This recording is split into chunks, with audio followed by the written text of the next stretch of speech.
Well, in the video you probably don't see it, but there's a good 5 months went by since this Corvair van got up on that lift. So it's about time to continue with it. Fortunately, I got some change at work, so I'm actually home based now. So if they want me, they can call me so I can work on this thing a little bit more. So let's get back into it. First thing I wanted to see, how does the old tank looks like inside. So we're just gonna take off the that part here, and then you're gonna see how is it oriented and how can I install the new one in the new tank.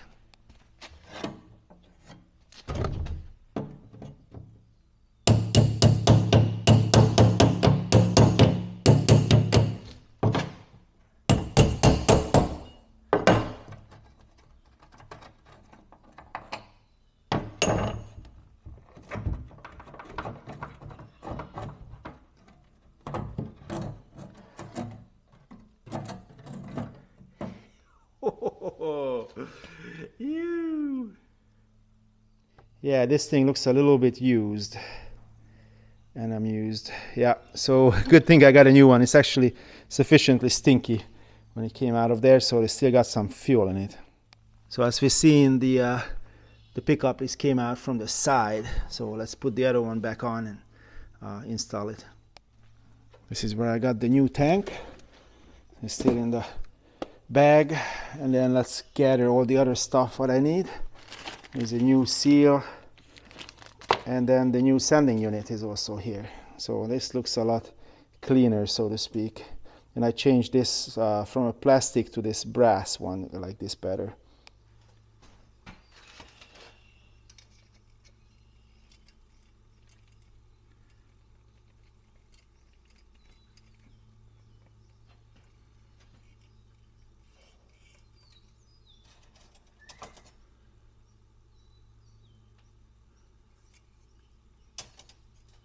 We got the sock on. We're gonna put a little bit of silicone grease on this rubber, and then we can install it.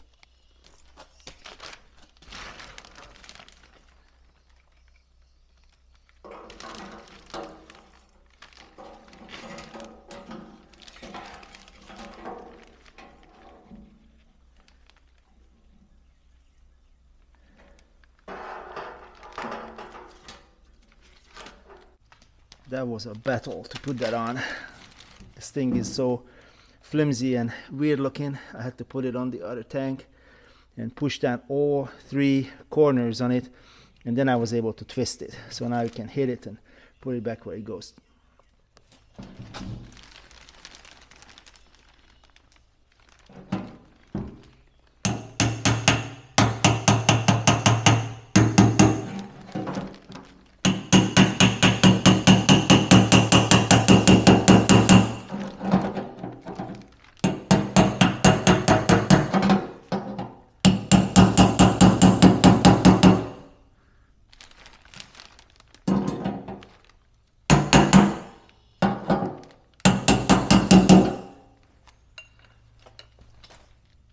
You can see there is a little lock there at the very end, so it cannot go further than that. So now it's nicely in, it's oriented correctly, it's good to go. I left it in the bag, so make sure we don't scratch it. And then now we're gonna put it away, because we're gonna have to work on some hoses and pipes before we put up this tank. Since we finished the engine, I'm gonna tighten the I don't know if I tightened this release bolt or not, the big yellow one.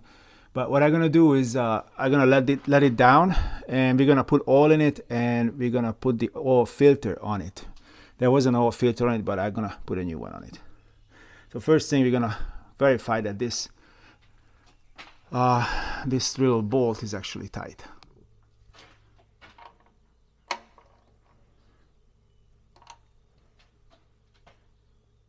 First thing we're gonna do is remove the old filter.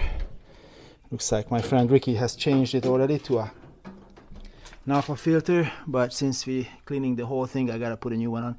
The way it comes off, it looks like I'm gonna have to just release this bolt on top, and that will release the filter. I'm gonna have to hold with the other hand the bottom side, basically the filter, so make sure it doesn't fall. And before I put the other one on, we'll fill it up with new oil.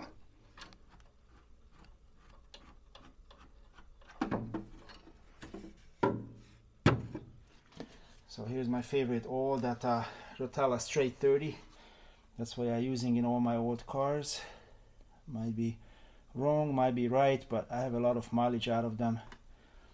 And here it is. I keep filling it up until it's actually full, and then we can screw it on or screw it up. Which one?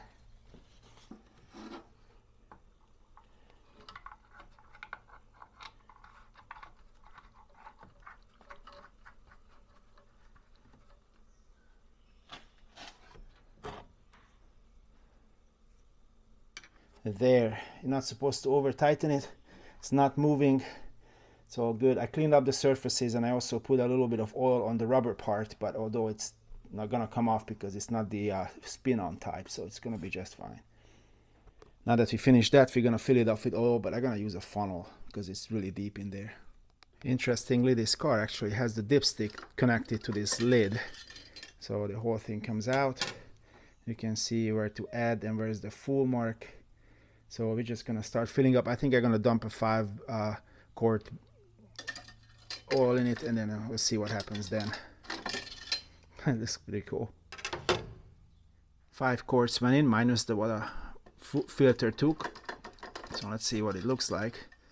Well, looks like it's almost full. So I think I'm gonna leave it at that, start the engine, and revisit it when it's done. When it's actually engine is ran already, and then see where the level is afterwards. Unfortunately, that bolt broke in it, what holds this fueling piece. So I'm gonna finish up cutting this thread. I got a little tap on it, and then also gonna change this rubber here. This one is really old and brittle, so we're gonna change it to a new one. It looks like it was white underneath for some reason, but that's okay.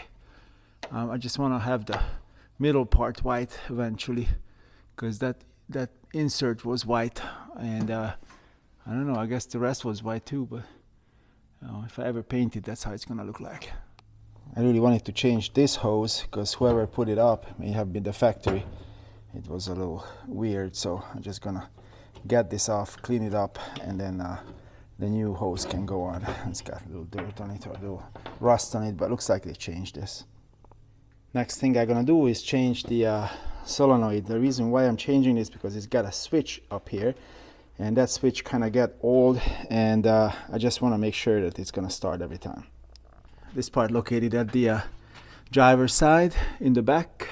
You can see the starter motor, and here's the solenoid. So it looks like it's a little bit rusted, but nonetheless, I'm just gonna change it, clean the connectors, and then put the new one on. I've tried to take it all off, but the middle one, this one don't budge, so I'm gonna have to take the whole starter off, clean it up nicely, and put it back on. This was the easiest starter removal I've ever done. It's very, very easy, very nice. Now the hard part's gonna be to get this bolt out, so I'm thinking about grabbing it with a plier or use a Makita on it. I got a setup like this where I can turn that. Well, we'll try to support it with 2 hands. We'll see what happens. I can't believe this. I put the Makita on it and it just took it right off. It just unscrewed it. That's crazy. The problem is when it came from Napa, it was missing some of these nuts, and the washer. So I'm gonna have to find new screw what goes in here, and I'm gonna have to find some washers as well. So I found this one. This would work, and then a washer underneath, but I gotta find more, so I gotta go to the store to get it. I had to go to the hardware store and buy all the new hardware for it. So now I think I have everything I need. New nuts, new bolts, new washers, everything in good order. Well, let's put this thing together. First we're gonna put on this spring, and then we put on the solenoid. That's the electrical magnet which goes on top of it, and on the very top there are the connectors. So we're gonna try to put it back on, twist it, and it should go right in there where it's supposed to go. If I wouldn't have that nut on it, I gotta take that nut off first. The bolt what I bought in the store was this long, but it's stainless steel, so I hope it's gonna work better. And then I had to cut off a piece to make it fit there, so now it's all nice. I can screw it back in.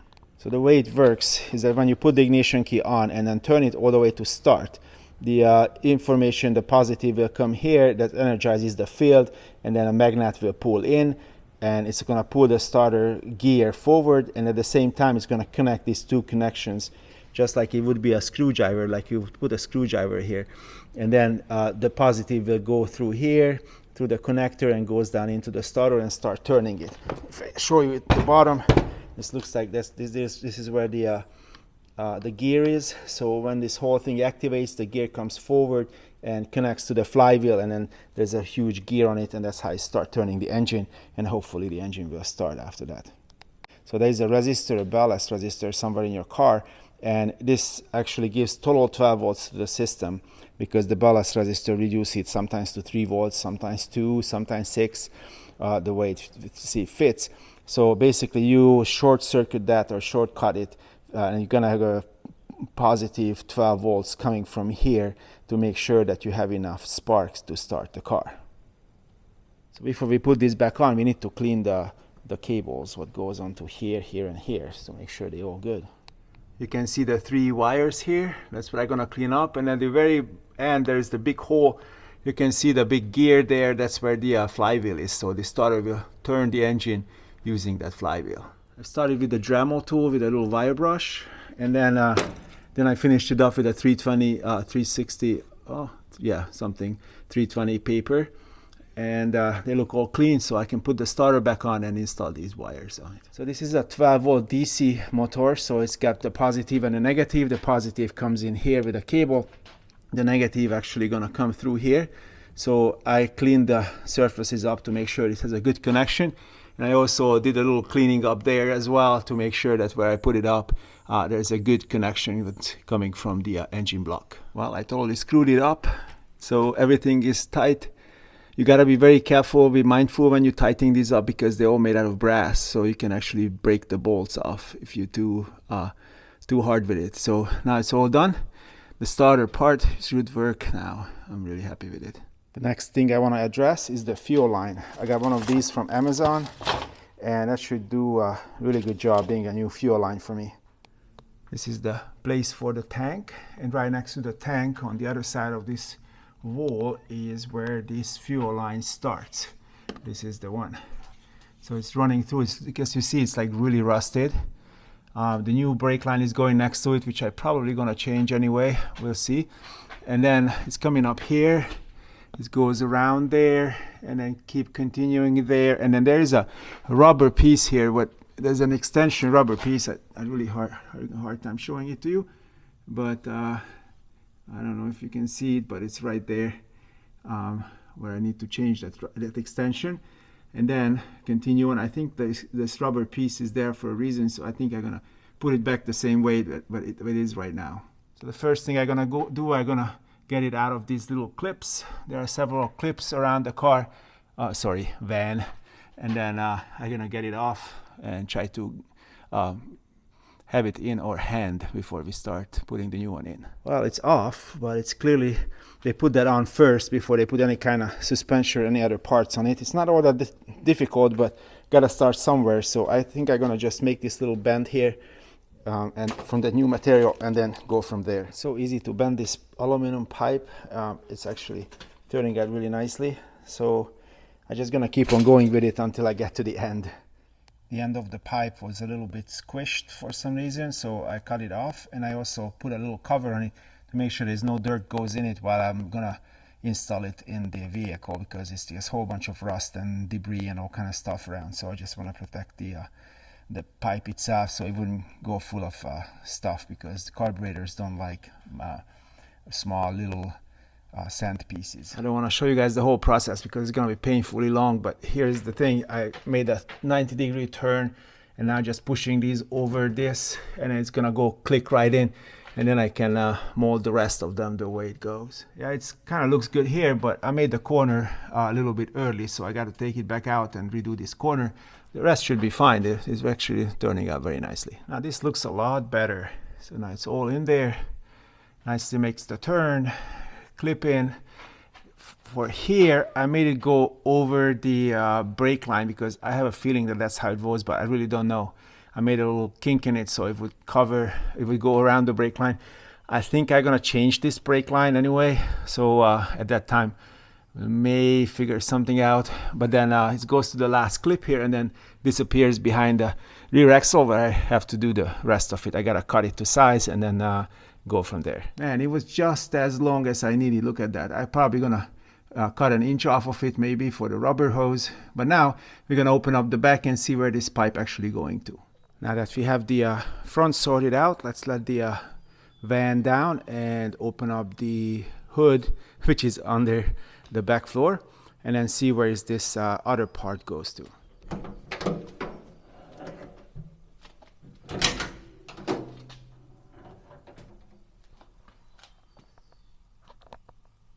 As you see, it has two carburetors. They look fairly clean. Actually, they were clean, so that's why they're clean.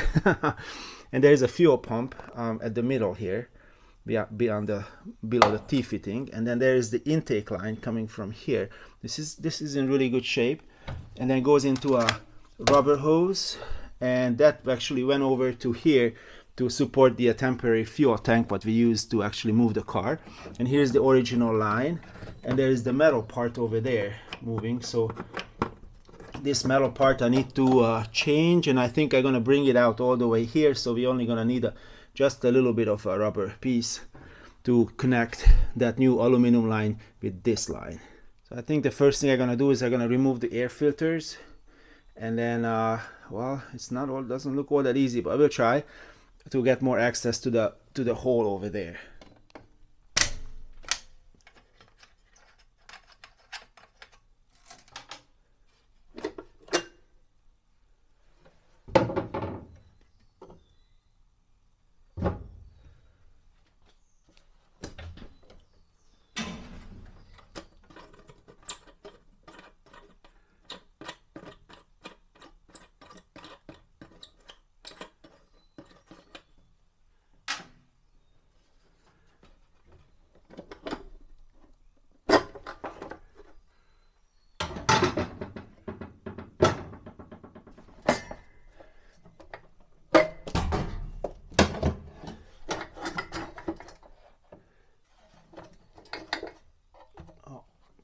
Looks like there is a Phillips head what you need to remove in order to separate the two sides.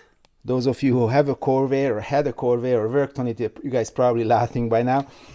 This screw has nothing to do with the air filter housing. The air filter housing just slides out and nothing to it. So I was able to just remove the gas cable, and then it just came right off, so no problems there. So I can remove this rubber hose, and then you can see how much rust is underneath. Crazy. And then I can probably push this one back into the hole all the way, and then find it from the other side and then make another one up.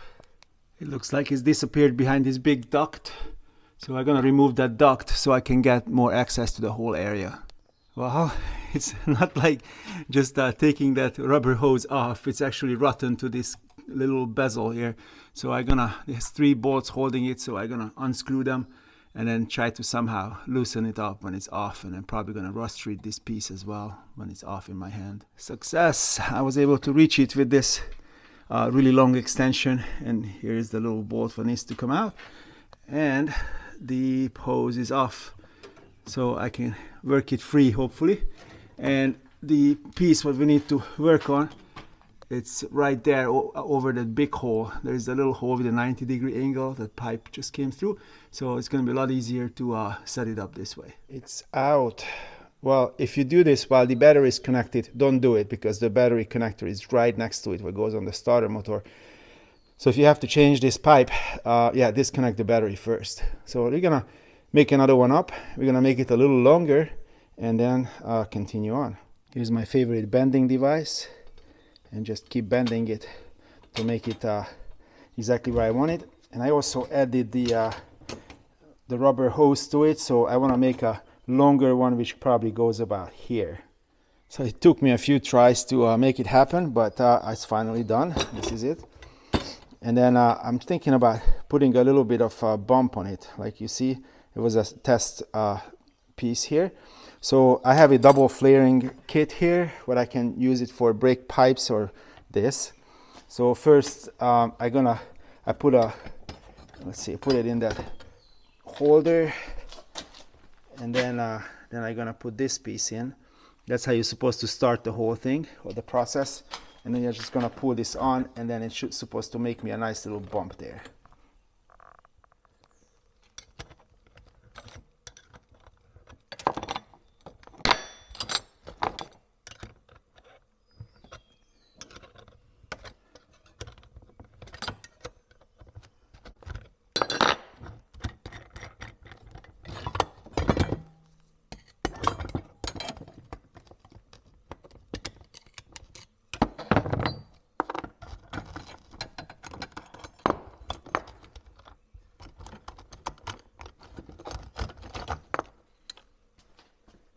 If I want to say it in French, voila, I think it's gonna be perfect.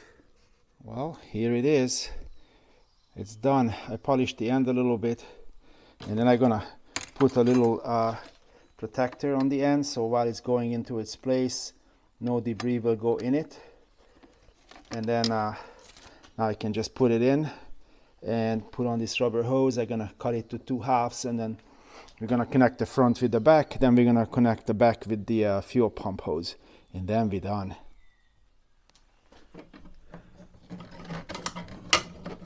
It's in.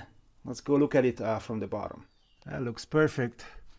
So it looks like I'm just gonna have to cut off a little bit from the one what's coming from the front, and then make them long enough. And then I can actually put the little bump on this side too, which is shaking right now. And then we can connect it with the rubber hose. I use this metal cutter, and then I just move it all around, and then it will eventually be off. Now I've assembled the whole thing, and then now I'm just gonna push that little dent in it, and then we are done here. All I'm done with the rear one, and then I also unhooked it and then did the front one as well. So yeah, there's the bump. So now I'm gonna put it back into that little clip, and then connect the back part with the little rubber hose with 2 clamps, and then we can go up into the engine compartment. And yes, that thing was my head. Well, this one is done, so now we can go up to the engine compartment. This piece is finished and it's plugged up. Make sure there's no dirt goes in it. And then let's go up there and connect the whole system. So here's the temporary pickup hose what Ricky, my friend, put it on, who got this van first out of that barn. So now yeah, so the only thing I need to do is to cut this one to size, and I'm actually going to cut off the end a little bit to get a better grip, and then find another clamp, and then cut this hose to size and connect the 2 pipes. I think it looks good. It's all in there. So now next thing I'm going to do is look at this grounding bolt. It looks very rusty, so I'm going to take the cable out and I'm going to try to make it all clean, so we have to make sure that we have a nice clean grounding connection. So I think I'm going to take this alternator bracket holder thing, I'm going to clean that off as well, and then clean everything off to make sure it's all clean, so we'll have a good ground connection. Yeah, it looks like the engine had oil in it because it's really oily and greasy, so this is not really a good connection. So we're gonna take this off, and then we're gonna clean it up, and I'm gonna take off this one too. We're gonna clean everything up nicely. Here are the parts what I need to clean. So I got a wire brush installed on my grinder, so I can just basically, you know, clean this up really nicely, and then it's gonna be a nice good metal to metal connection. Gonna work better. I'm gonna replace this old bolt with a nice new one. It doesn't look original anyway. And then also this one I just cleaned up, and I'm gonna change the washers on it. Got a lock washer, a nice big washer on it, which will hold this down, and it's hold the end of it to it. The other end is a little bit problematic. Looks like it's a really old one. I don't think it's original either, so I'm just gonna remove it and then replace it with these what I got from Europe. Oops, one flew away. And this is like a hand operated thing, so basically you do pretty much the same thing, but you don't need a wrench to disconnect the battery. So you basically put this on, put the wire there, and just push on it, and that's it, you're done. So it works really well. It's called Quick Power and CarPoint. I'm pretty sure you can buy it somewhere else too. I think it's an Italian thing, but maybe it's made in China, I really don't know. but I got it from Europe and it works really well in my racing Trabant. So we're gonna make a racing Corvair out of this. So this thing comes off, we're gonna clean the wire and then put these ones on. This is how the end result looks like. And then I guess everything is done. We can put everything back together. So when you put it on the terminal, you simply just push it on and that's it. Or you can remove it. So it's good for a theft deterrent function too, because I don't think anybody could figure out where the hell is the batteries in this car, or sorry, van. So if you stop, you open the back little part, you click it off, and then there is no more electricity. The van's not gonna start. So the only thing they can do is to push it away, I guess. I totally forgot one thing. I need to clean this one up. I don't know if the bottom will do any good, but at least I clean up this side of that shroud. I can't take all the shroud off, but at least I'm gonna clean this part, hoping for the best, I guess. Well, I used the Makita and cleaned it all up, so ready for installation. Now this looks a lot better to me. So it's all shiny, and then both connections are good. So now the next thing I got to see is what is the case with the positive wire, but the positive wire is just as bad looking, so I think I'm gonna change that too. This one gonna take a little bit of cutting and other things. So I simply had a saw and I sawed off the end, and then used a little blade, and with the blade I cut it open, and I'm gonna take off the insulation, and I'm gonna do the same thing with the other side. It's already off, and then I'm just gonna install them on this new little removable terminal. So next thing I'm gonna do, I'm gonna go on Napa and see if I can get new air filters. I need to clean out the houses inside. It's a little dirty. And then I was looking at the battery tray, and the battery tray looks a little acidish. So what I'm thinking, I'm gonna take the 3 bolts out, what's holding it down, and I'm gonna treat it, clean it, paint it, and then reinstall it. Well, I got it out. It wasn't too hard, so I got the bolts with it. Let's go and wash it off and clean it up. It's in surprisingly good shape. The problem is the acid powder was actually going between the metal already. So when I was spraying it out, I sprayed my pants. So I'm gonna have to actually wash that pants like right now before it start making holes on it. So I just put a couple of little squirts of dishwashing soap in here to neutralize the acid, and then I just leave it here for a while and then go in and wash my pants, change my pants. Yeah, I cleaned it all up, and now well, not all that perfectly fine, but it's gonna be good for this car. And I have this rust treatment, so I'm just gonna paint it with this, let it cure, and then I'm gonna spray it with some black spray and call it a day. Well, I treated the whole thing. Slowly it's gonna turn to black, and once it's all cured in a couple hours, I'm gonna spray it with a black spray paint. But while it's curing, I don't want to just sit here and do nothing, so we're gonna start getting on the front end of the car.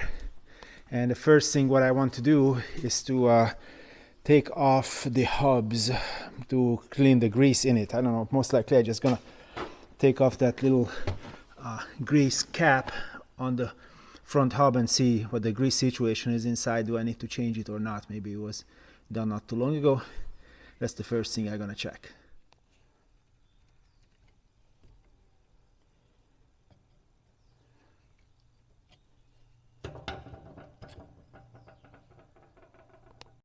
So I think it looks very clean, but however this grease looks very old, so I think I'm just gonna take it apart, wash it, re-grease it, and put it back together. First we're gonna take this cotter pin out. This is a very basic thing to do.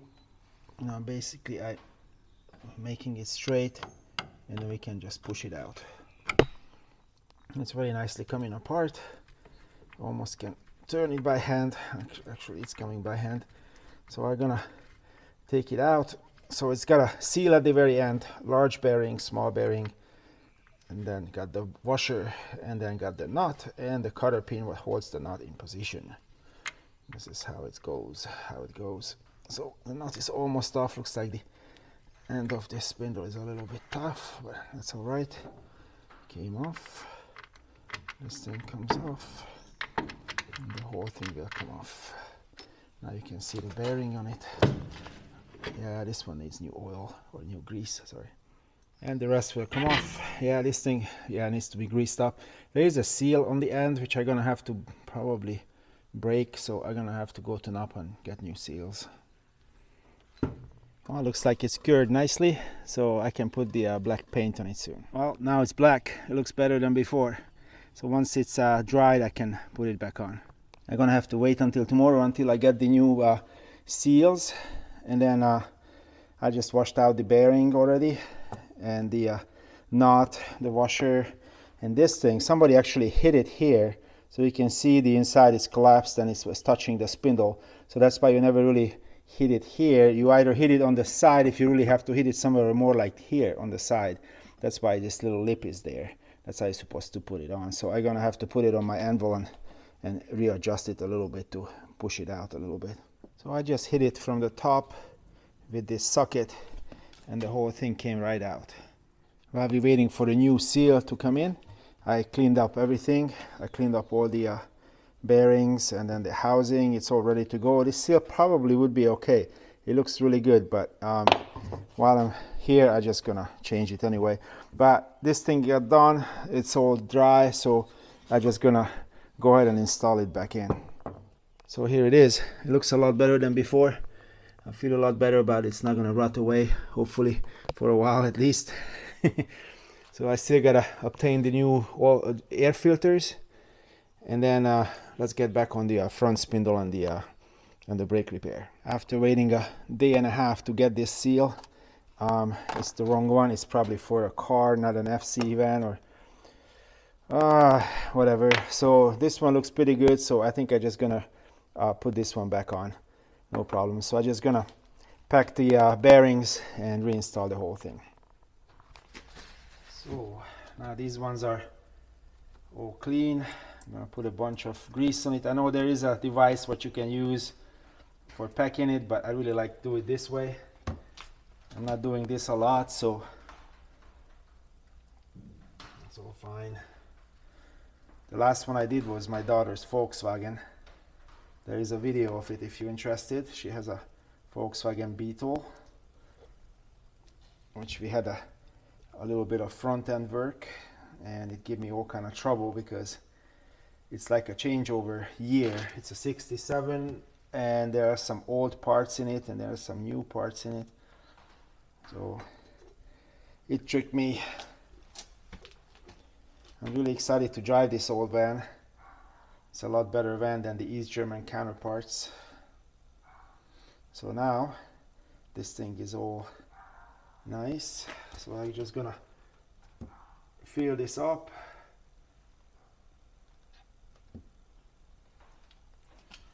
Make sure there's enough grease in it.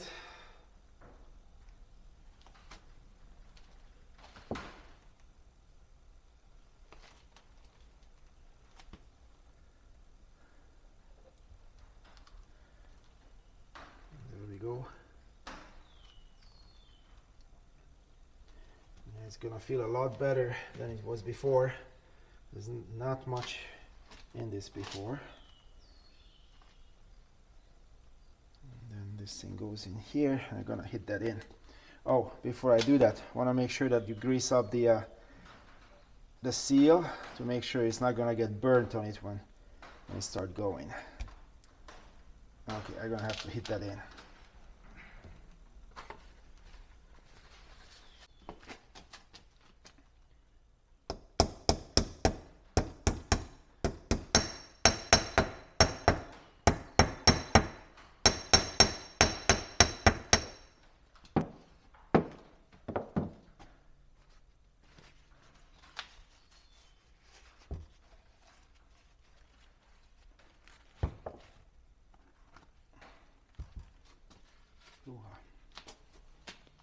Now comes the other side. It's the same way.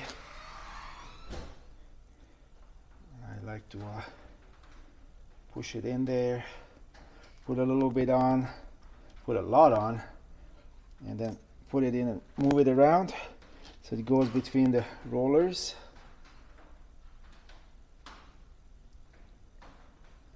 And then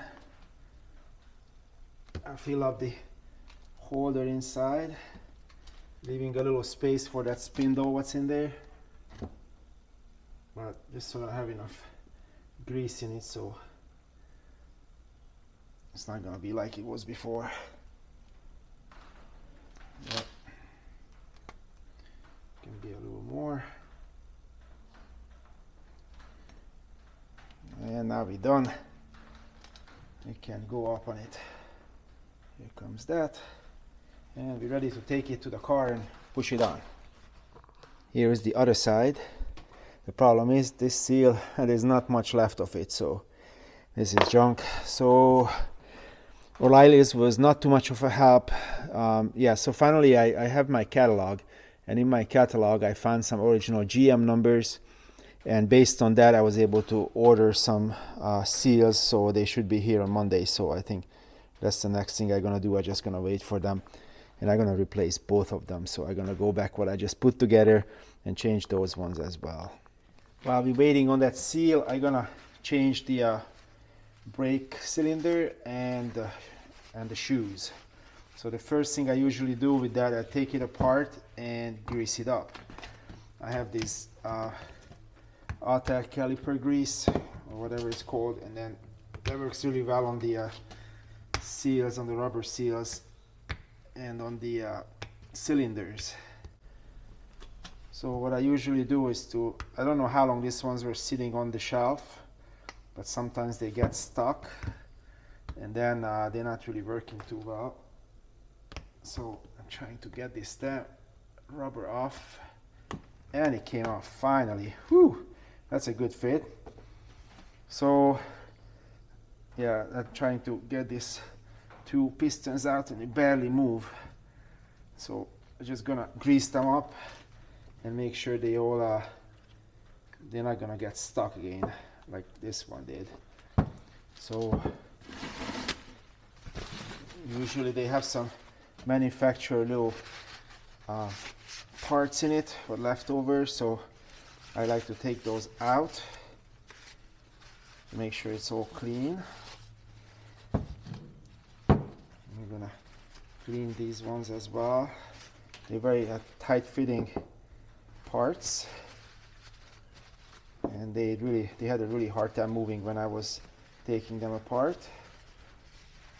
They all have some oil in it, but that oil is not helping too much. So I got this high temp brake grease from Germany. I know it's for a Mercedes, I understand, but it works very well. Oops. And if I don't kick the camera stand, it would be smoother.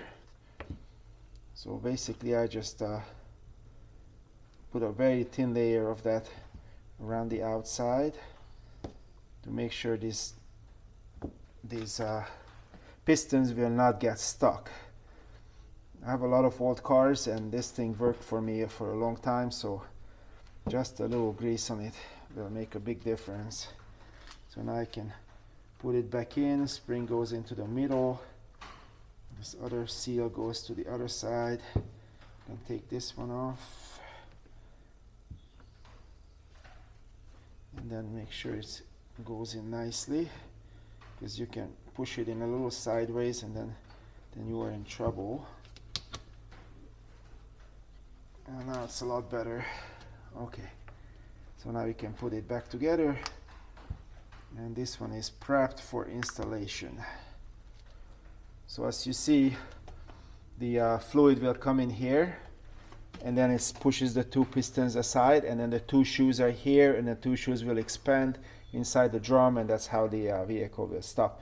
This one is where you can bleed it, so the air will congregate in the top of the cylinder, and when you open this little valve, the air can escape or come out, and that's how you can get the air out of the system after you install all the new parts.